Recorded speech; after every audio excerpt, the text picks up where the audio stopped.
This episode of Hack 5 is brought to you by Domain.com. Hello and welcome to Hack 5, and today we have a very special treat because Jaime from Holovect is here to join us. How are you doing, man? I'm very excited, Darren. I'm just like, my mind is blown because we weren't expecting to have you on, and then suddenly Tom Merritt calls and we see some stuff on the Kickstarter, and next thing you know, here we are. Yeah, it's all about the dichotomy of things and you know what we're how, saying. How things get together. Yes. Wow. Okay, we should probably preface all of this by saying that we are talking about the Holovect, which is a device that creates, as you can see, holograms. Is that accurate? They're commonly known as holograms, but basically it's a 3D projection in space. Hologram is a very specific thing, so we're trying to be careful about that. But it will do what R2-D2 does. Okay. Hopefully, eventually. So, well, what differentiates what I consider a hologram versus other forms of typical 3D imagery? Well, a hologram is actually a recording of interference patterns, usually on a glass plate, a glass photographic plate. So you can see into it and you'll see a complete 3D object. What we consider holograms in fiction are these volumetric projections, and that's what this machine does. That's what we're trying to make. So this right here is a true volumetric display? Yes. We've seen things like this in the past, things like from SIGGRAPH. We've seen, for example, electro-holographic displays and things of that nature. How does this differ? Well, the first thing it does, it's completely in space.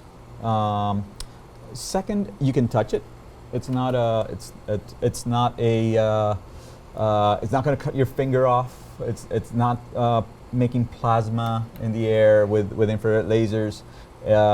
You can actually draw in a cube that is about 10 centimeters cubed. We have 200 by 200 by 200 voxels in that volume that you can address. When you say voxels, should I think about this like pixels? Yeah, think of a little, if a pixel is a little square, this is a little box. It's a little cube. It's a tiny, tiny little cube. Because what you're painting right now is you're painting this shape, and it's Right. kind of dancing around, and it's moving in X, Y, and Z. Correct. And that's just done with lots of these points? Yes. Basically,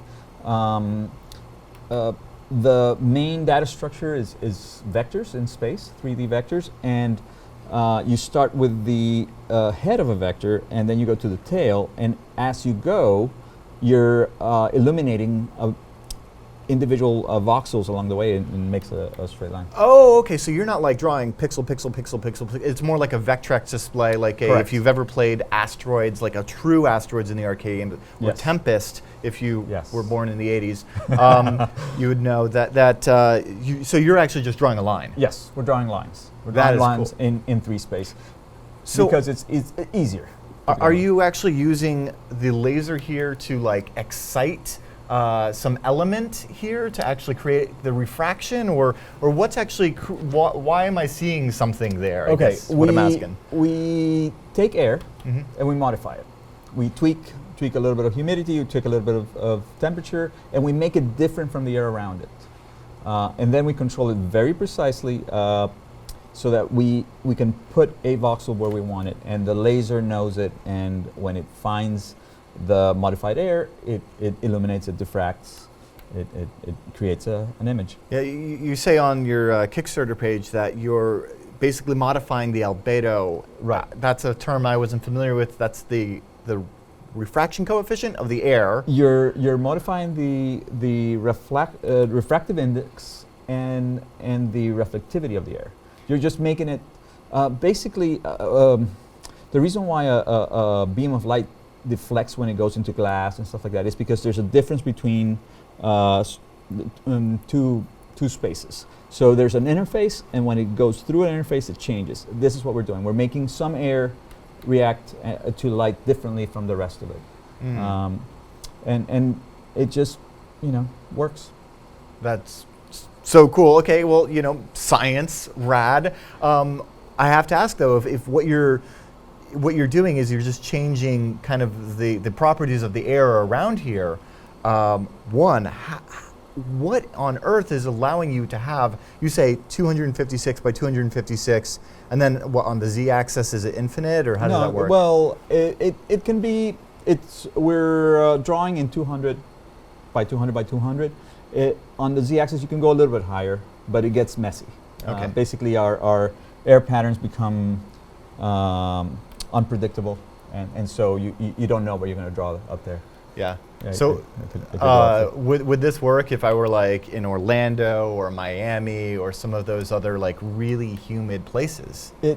We have tested in a lot of different conditions. There's some that are a little bit harder than others, but we have tested it in Austin during a rainstorm, and Arizona, and Palm Springs. So it should work in all these places. Okay, so I have to know all the techie details because this box, this whole assembly here is gorgeous. Tell me about what's inside and what's making this happen. What are the elements of this? Because this is nothing like like a CRT or anything else I've ever seen in displays.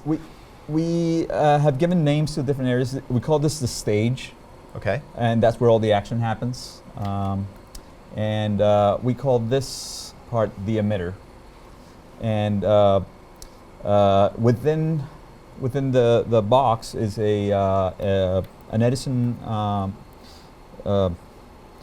don't know what to call it. The Intel board, right? Yes. The like, I Yes. don't know what's a computer anymore, right? Right. Edison has a atom working at 500 megahertz and a quark microcontroller, all together acting so that we can connect things and interface with it.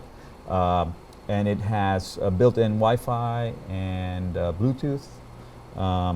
So the idea is that people can take this device and teach it to do things, program it to do a lot of different things. Maybe control it with a phone. Maybe make a game. Right. That sort of thing. It sounds a lot more, a lot beefier than the kind of microcontrollers that you tend to see inside little Internet of Things devices.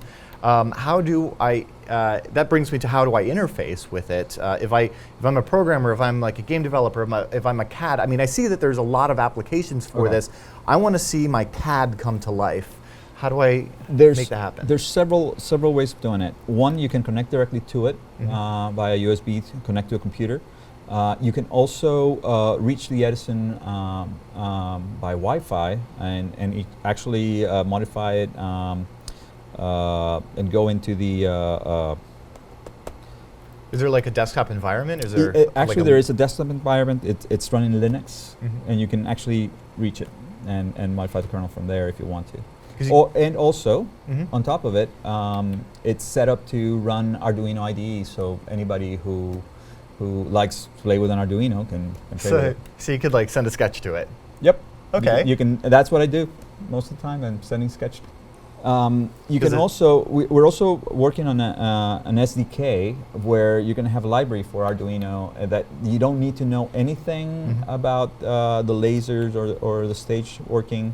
All you need to do is give it, a XYZ coordinate and then another XYZ coordinate to define a vector, and you can make objects and combine them and move them. So is there like a file format where if I'm familiar with Maya or some other Autodesk product and I want to then, take that and have it display, I just have to convert all of those points? Yeah, you can directly import vectors from Illustrator or Maya or something like that.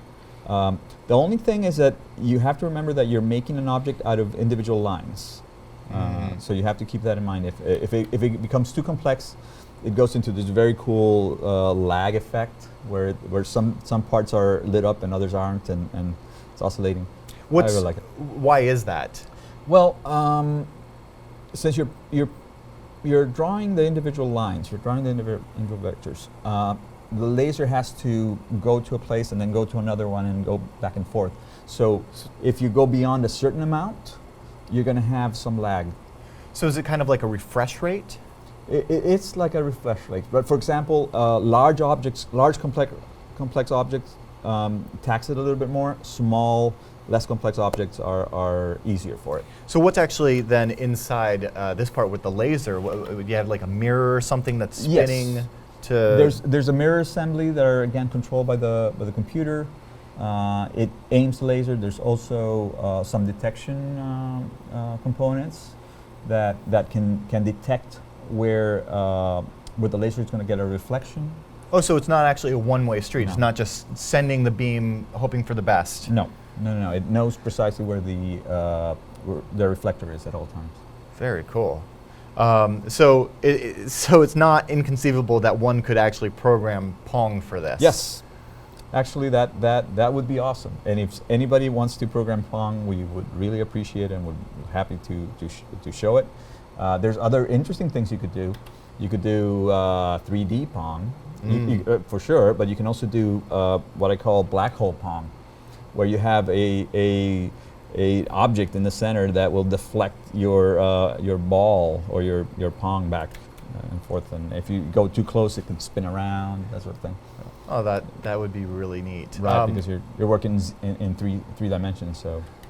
So tell me, what are some of the technical challenges that you're facing right now? As I see you're like deep into the prototype. Yes. Well, one of the more interesting technical challenges is actually drawing in polar coordinates. What do you mean by that? Well, the laser system actually uses angles instead of X, Y, and Z. So for some of the demos, I actually had to go back to 10th grade math and try to figure out how to do that. But thankfully, we have our library and procedures that do that for us now. But that was interesting. Okay, so you've already done the heavy lifting where you could just treat it as as a 3D space, and then your library just handles the rest. Yes, no trigonometry needed. Nice. But it was kind of challenging for a little while. Also, refresh rate is one of the things we want to do, and we recently developed this interesting optimization procedure that I think is going to help us make more and more complex drawings. Well, what do you mean by that? Like when you say complex drawings? Well, again, as it stands now, it's doing the vector drawing. And we are working on an optimization protocol where it can actually do raster, so basically 3D TV. Oh. Yeah, it's still early stages, but everybody who gets one will get updated when that is Interesting, ready. because it's just kind of like a driver thing. Yes. Yeah, I know that when I throw like a raster into, say, my laser cutter, it's sitting there going, brr, brr, brr, brr, brr, brr, brr, and it just, or this, and it takes forever. Whereas, like, obviously a vector, if I tell it to draw a circle, it just draws a circle. It doesn't have to sit there scanlining everything. And for most applications, the vectors are going to be great, and they're easy and straightforward. But maybe somebody has a very complex scene, or maybe somebody, we've had inquiries from artists. So maybe they want to make something with some gradients or something like that, and this will help them. Yeah, that's what I really want to know. What are some of the practical applications that you see for this?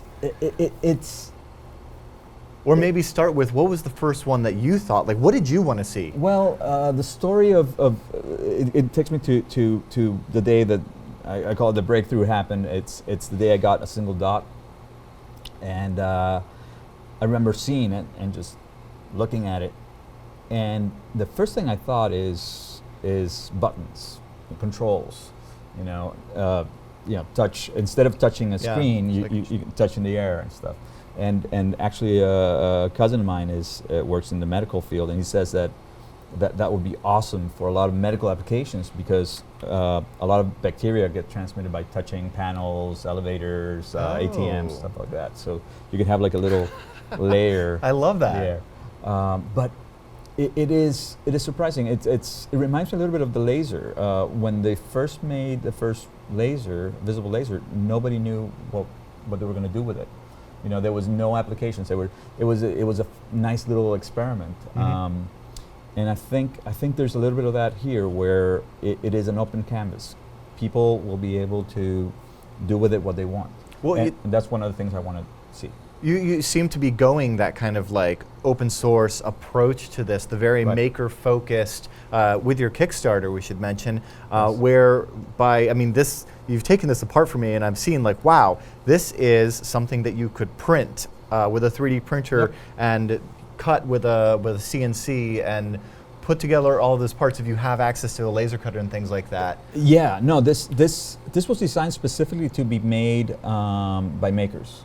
It was all the parts are either laser cut, 3D printed, or CNC routed. The idea is that we did it for a number of reasons. One was so that we could have a very basic kit, which we have as one of the rewards, where you just get the electronics and some of the very hard to print component.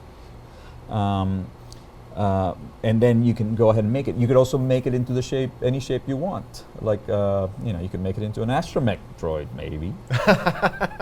Help me, Obi-Wan Kenobi. Maybe. Yeah. And the other reason is so that we can scale very fast. It can be made in many facilities all over the place without needing to have tooling. Right.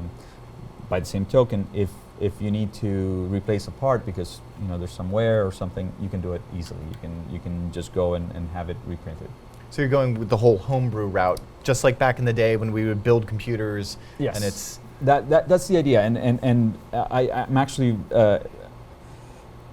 a big fan of those days, and some of the this is my personal unit, and it has the wood because it must. No, it absolutely looks gorgeous. There's something very 1970s Pong, Apple II happening here, and I love what's going on. It's got a little bit of it looks like it should be on Darth Vader's desk as well for some reason, but there's that. Yeah, So I must know though, how long then will it be until we are playing holographic chess with a Wookiee? I don't know about the Wookiee part, but I think holographic chess is coming very, very soon. And if we do have Wookiees, of course, you have to let them win. Let them win. Yep. Yeah. Yep. That's good advice from us to you. Yes. Let the Wookiee win. Yeah. So I must know, where can people find out more information about this, get all the nitty-gritty details, get involved in the Kickstarter? Because it sounds like you're trying to bring this to the people in the maker sense. So. That's exactly what we're trying to do. We're trying to get them out there and have people make things for them. We've spent a lot of time thinking about technology, and we don't have as much time to see what can be done, and we want to see people do it. Well, that's the beauty is, you do the heavy lifting of figuring out the libraries, and then others can stand on the shoulders of giants, and that's the open source way, and then it can become iterative and get better and better. Yeah. So definitely visit the Kickstarter page. I think we have a tiny.cc/holovect. HOLOVECT. Okay. And you can also visit holovect.com. Cool. It's a great name too. I love that. It's short for holographic vector display. Okay. However, it also, it's cool. It's almost like GNU is not Unix though, because the HoloVect isn't a hologram. Nope. But it looks like one. No, and the things that we project are vects. Yeah. They're not holograms, although they look like holograms. Well, it looks awesome. Thank you for bringing it here for us to play with. My I pleasure, absolutely Dan. love this. Dude. Jaime, check it out on Kickstarter. Check it out on the Twitters. Where are you on Twitter? At TensorGuy. At TensorGuy. All right. We'll see you guys later. If you've been watching Hack5 for a while, you know how much we love Domain.com. They are our go-to place to register all sorts of domains. And lately, we've been having a lot of fun with a new top-level domain, and that is .club. Domain.com told us about it. We're very excited because so many amazing ideas are very club-related. You may not think so, but you must realize that, one, clubs are universally and globally understood. It's not just here in the US. And two, if you're building a new business or a startup, it's really a perfect name right now because it is like the ultimate social domain. And what is the internet if not about building community and collaboration? So you guys could all collaborate on a .club about how terrible my haircut is, or lack thereof. You could do that right now because it's a fantastic time to get yourself a .club. All you have to do is head over to domain.com/club and register one. They start at $9.99 a year. There's bajillions available already. And get this, just because you're a Hack5 viewer, you get to use the special coupon code HAK5. That saves you 15% off and lets domain.com know all about it. And matter of fact, why don't you tweet at domain.com and let us know, let them know how much you appreciate them supporting Hack5 for all these years. So when you think domain names, think domain.com. That just about wraps up this week's episode of Hack 5. But before we get going, you're not Shannon? I changed. You changed! I changed. Kevin! I went in for the operation. Shannon turned into Kevin Mitnick. That's what happened. Surprise visit. It's awesome to see you, as always, Yes, man. pleasure to see you as always. Yeah, and you know what? You're just here to grab some pineapples. It's and we're not toys. It's toys. This wasn't the episode where we were supposed to announce this, but whatever. Check out the site. You'll find out about new pineapple, Wi-Fi pineapple goodness. And more on that later, and actually you'll see tons from us throughout the channel, throughout the week. But I'm glad to see you down here. I'm excited because I heard a rumor that you're working on a new book. Yep, it's called The Art of Invisibility, and the book is how the average person can protect their privacy, because people don't know about Signal. You're doing a normie book? a normie book. Oh, that's fantastic. Yeah. Muggles. Security for Muggles. That's right. Yeah. So like privacy for dummies, right? So it's really how the average person on the street, like I know so many people that have iPhones and Androids, they don't even have a passcode to protect their phone. People don't know about encryption, they don't know about tools like that Moxie built like Signal or Tor or Tails or what even a VPN is. So basically we're going to go from talk about all the different devices that could actually monitor what you're doing, like even like Barbie dolls these days for kids. Oh my God, that was such a great hack. They can actually monitor the conversation in Takes your Teddy room. Ruxpin to the next level. No, nobody knows this stuff, right? So I'm gonna cover like all this kind of cool stuff. And then at the end of the book is like, how do you get like really good invisibility? And that's been the hardest part, because I've been researching, like back in the 90s, how I was able to get invisibility is through clone cell phones. Right? And through hacking the phone company and being able to make myself look like I was anywhere else I wanted to be. Right. And But not today like it's hard. Today you can't even find a payphone. No, And even if you could, none of the tones work. So. Or access to a switch without breaking the law, right? So now you're looking at like, how do you separate you from your IP address on that first entry to the internet? And how do you build up layers of security so it's hard to track you back, but do it in a legal way? So you're talking about prepaid devices, you're talking about VPN, you're talking about, it's even hard to get an email address.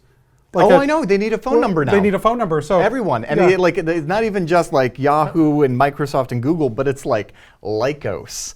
Who is Lycos anymore? No kidding. And Yeah. and the thing you used to be able to do is like you can go to these sites that have telephone numbers, like they're called free SMS sites, and you can actually put in the phone number that they temporarily have that you could use, and you could do your verification that way. Oh, nice. But now they got smarter. And they're actually checking that it's a they mobile phone. blacklist those? Oh, it's a mobile phone. great. So it has to be. So they, there's. Well, so then the solution becomes you take cash, you use it to buy a gift Visa card, right? Visa gift card at like the drugstore, and then you use that to go get a SIM card from T-Mobile. Because But you got to think about that. Yeah. When you go get that prepaid card, are you on a camera? Oh. Right. You got to think about how did you get to the store to buy it? Did you use Uber? Yeah. Are you using that rent-a-car? Are you using your Tesla that basically anybody can track your location? So you actually have to think. How do you purchase these cards, devices, and stuff so you're not going to easily be pinned? So much harder. Did you hear about nowadays. these guys that bought like 100 or 100 plus phones in Missouri or something, prepaids at Walmart, and immediately they call the FBI. Oh, because they bought too many prepaids? Too many prepaids, and the whole thing is Walmart. If you go buy a prepaid and the government has the serial number and IMEI, they can find out what Walmart that was purchased at. Actually cue in the video and have the whole video of you buying the device. Built into the thing. Yep. Wow. So actually, probably buying the Visa gift cards are the same way. So exactly. So what in the book is going to cover is actually how to do it the safest way possible. How do you acquire the devices to create invisibility? Now, let's say you have a prepaid hotspot, right? Do you now use your mobile phone in the same place you use the hotspot? No, because they're both. Yeah, They're exactly. going to go to both the same cell site, Yeah. right? And it's going to be a pattern. Enough of that, and then it gets kind of obvious who you are. So you know what it becomes? A real pain in the butt to be private, right? Yes, it really does. It's really hard. So a lot of, not many people are going to bother to do it unless they have a really good reason. But people don't think about all the different ways you can be caught by one mistake. Right. So the alternative is it's finding that balance between giving up all of your privacy and functioning in a modern society where you're expected to Facebook and Instagram, or else you're being antisocial for some reason. Right. Or Montana tinfoil hat off the grid. Right. You have this whole between. So everybody has their different privacy requirements. So we're trying to get to the medium of the road right? But there is people like journalists, maybe hacktivists, and all this sort of thing. They should already know about these tools, right? But I'm trying to cover each extreme from the middle of the road that like the average person on the street is going to really care about. What do they care about? Their pictures on their phone, money in their bank account, text messages with their significant other, and that sort of thing. That's pretty much it. Right? That's all they really care about, right? And then you talk about now you talk about the journalist that's going to interview the next Snowden too. Right. So there's a different level of requirements for that. And the difficult thing is even trying to explain what PGP or encryption is to the average person. You can't do that. It doesn't work. I know security experts that don't use PGP unless they have to because it's a pain. It is a pain. Yeah, nobody wants to bother. No, it's why I have a special laptop for this. So that's what this whole book is touches about. The net. Yeah. Wow. Cool. What's But it I came called? by What's it for called? this, man. Yeah, This is amazing, right? This is the Thanks. new form factor for the Pineapple. And I use the Pineapple when I'm doing like my demos and my keynotes and stuff. And this is truly, Darren showed me this today, and I'm just really excited to take this home and play with it. Cool. Right? I mean, it's like, the form factor is really cool. I heard you told me about you built a complete all new software. Yeah, from the ground up. Different Totally interface. different, yep. And my problem with the old Pineapple is radio RF interference. So I'd want to listen on one radio and talk to the internet on the other radio, and that was always getting a lot of packet loss. And I heard you did some improvements Solved a there. lot of RF issues. So I'm really excited We learned a lot to play of with this lessons toy. over the last 10 Yeah, really 2 years, excited. yeah. Yeah. Yeah, cool. Well, hey, thanks for coming down and checking this out. You guys can find out more about Kevin, obviously. You should follow him on Twitter anyway. It's just Kevin Mitnick, right? Yeah, twitter.com/Kevin Mitnick. There you go. And, And just click on my links anytime you want. It's cool. It's safe. yeah, Just don't even look. Just click. Just click. yeah. And you'll find links to the Kickstarter with the Holovect, as well as the Wi-Fi Pineapple and Kevin in the show notes below. All of them are safe. Yes. With that, So you thought. I'm Darren Kitchen. I'm Kevin Mitnick. Trust your technolust.